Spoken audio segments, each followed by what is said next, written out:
Non mais les frérots, qui a vu l'état du genou de Lionel Messi les gars après ses ligaments croisés? Regardez son visage, il est en larmes les gars. Ceux qui ne savent pas les gars, Lionel Messi vient de se faire les ligaments croisés les gars à la 10e minute de jeu avec l'Inter de Miami les gars à cause d'un adversaire. Regardez. Pour une action les frérots toute bête, je vais vous mettre les frérots l'état du genou de Lionel Messi les frérots juste après. Mais regardez son visage parce que Lionel Messi, pourquoi il est triste les gars? Parce qu'il pense déjà, les frérots, à la Coupe du Monde 2026, les gars, qui arrivent en fin d'année. Dites-vous, les frérots, il est resté comme ça pendant 2... Regardez Lionel Messi, en plus, les frérots. Quand Lionel Messi, les gars, il se fait tacler. Jamais la vie, les frérots, il reste 2 minutes par terre, les gars. Jamais il fait ça. Ceux qui n'ont pas vu, les frérots, l'état de son genou, regardez, t'as l'adversaire, les frérots, le numéro 5, les gars, qui va mettre un coup de pied, les frérots, dans le genou de Lionel Messi. Mais en même temps, les frérots, la jambe gauche de Lionel Messi, les frérots, elle va être ancrée dans le sol. À ce moment précis, les frérots, t'as le joueur qui est à droite, il a fait une poussette à Messi, les gars. Et comme le pied de Messi, il était enfoncé dans le sol, les frérots, bah, ça a fait les dégâts que ça a fait, les frères. Sachant que Lionel Messi, en ce moment, il était en feu. Regardez, passe des buts, passe des... Eh, les gars. En plus, avec une moyenne, les frérots, de 9 sur 10, les gars. C'est incroyable. Malheureusement, je dois vous l'apprendre, Messi est blessé. Il est sorti à la 11e minute. Pas de mess ball, pas de résultat où il va donner la victoire à l'équipe. Il sort sur blessure musculaire. On espère que c'est pas trop grave. Voilà l'image qu'on doit retenir. Il sort sur blessure musculaire. À 40 ans, il est toujours continue à percer les joueurs. Les Mexicains ne gagnent pas. Et c'est à ce moment-là qu'il va se blesser. Voilà, super. C'est au niveau de ce contact-là, je pense, qu'il a dû avoir quelque chose. Le pire, c'est que le mec avec la touffe, après carton rouge, alors qu'il gagne 1-0. Donc en fait, Messi, je sais pas. Déjà, nous, on est là, on dort pas.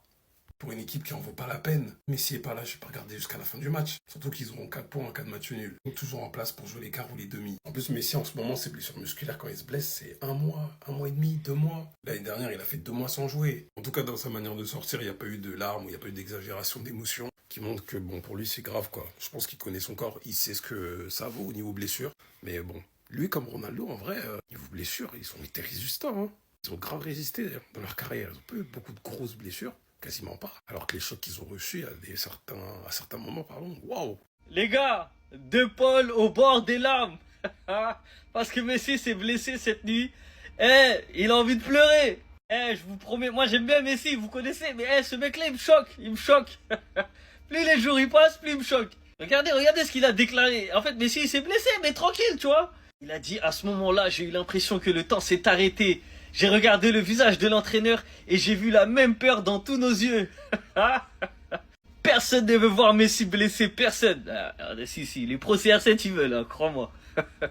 À la mi-temps, j'ai couru vers lui dans les vestiaires et je lui ai demandé, Léo, comment tu vas? Il m'a regardé avec ce calme que tout le monde connaît et m'a dit, t'inquiète pas Rodri, juste une petite gêne au muscle à la cuisse, rien de grave. Ce mec-là, c'est une histoire, c'est un film. J'ai jamais vu un mec comme ça. En fait, il a pas d'ego. Il a vraiment pas d'ego, il a pas de honte, il a pas de pudeur. Déjà, il a signé à l'Inter de Miami pour Messi. Il a dit, j'ai signé là-bas pour lui. J'avais envie de m'entraîner tous les jours avec lui. Il a dit en équipe nationale, c'est bien, mais c'est trop court. Moi, je voulais être au quotidien avec lui. C'est un ouf. Et là, il a vu Messi, il avait mal.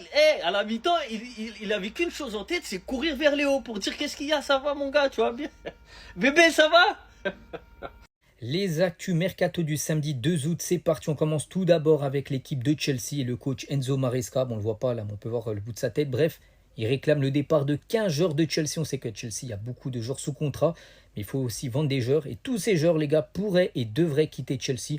On parle quand même de bons joueurs. Hein. Il y a du Nkunku, il y a du Disasi, Badiachil, il y a du Raheem Sterling, il y a du Nicolas Jackson, Margu, Renato Vega, David Datro, Fofana. Tous ces joueurs devraient quitter Chelsea si une belle offre arrive sur ce mercato. Et concernant aussi un joueur de Chelsea qui pourrait partir, les g'a Sancho annonça à Dortmund qu'il voulait revenir cet été. Cela quitte à réduire de moitié même son salaire actuel et même prêt à diviser son salaire par 2 pour rejoindre le Borussia Dortmund. Et n'oubliez pas que ce joueur a déjà joué 2 fois dans sa carrière à Dortmund, comme on dit, jamais 2 sans 3.